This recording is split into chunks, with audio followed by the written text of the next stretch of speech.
Bonjour Madame Grassa. Bonjour. Bonjour et bienvenue dans 5 minutes 17.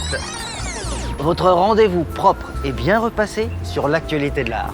Et oui, 5 minutes, c'est le temps qu'il me faut pour laver mes chaussettes en express. Alors nous voilà dans ma laverie de quartier. Et on se connaît tous ici, c'est comme une grande famille, il n'y a que des habitués. Pas vrai Augustin? Moi, c'est Quentin. Ah oui, c'est vrai. L'idée, c'est de ne jamais mélanger le blanc et les couleurs. Tiens, je me souvenais pas que j'avais ce genre de chaussettes. Oui, c'est mon côté Pierre Molinier.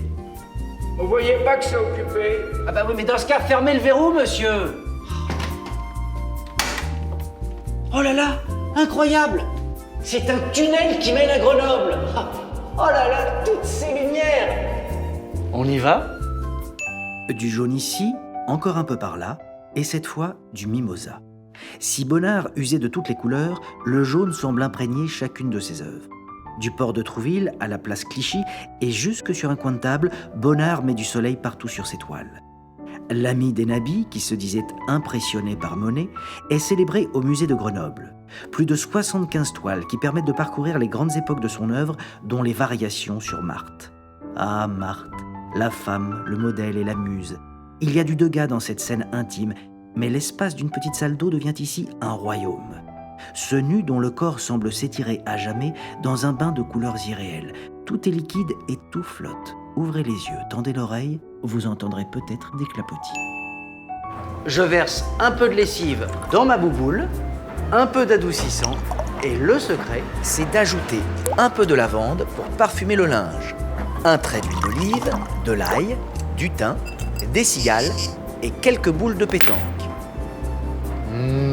Ça sent bon la Provence.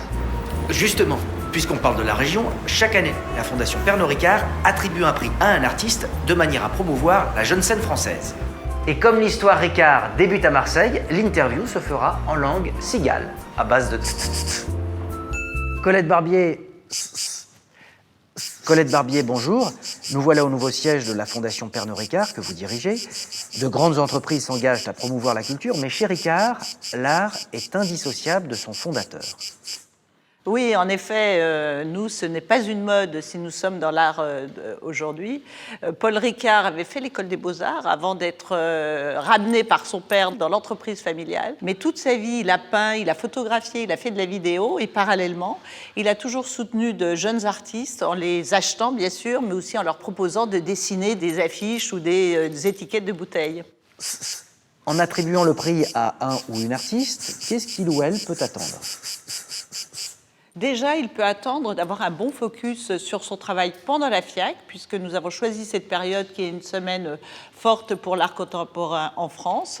Et ensuite, le lauréat, nous lui achetons une œuvre que nous offrons au Centre Pompidou, comme par exemple Tatiana Trouvé, très jeune, nous l'avons primée. Ensuite, vous avez Liv Schulman, encore Mircea Cantor ou Loris Gréaud, qui se retrouvent aujourd'hui dans ce merveilleux musée.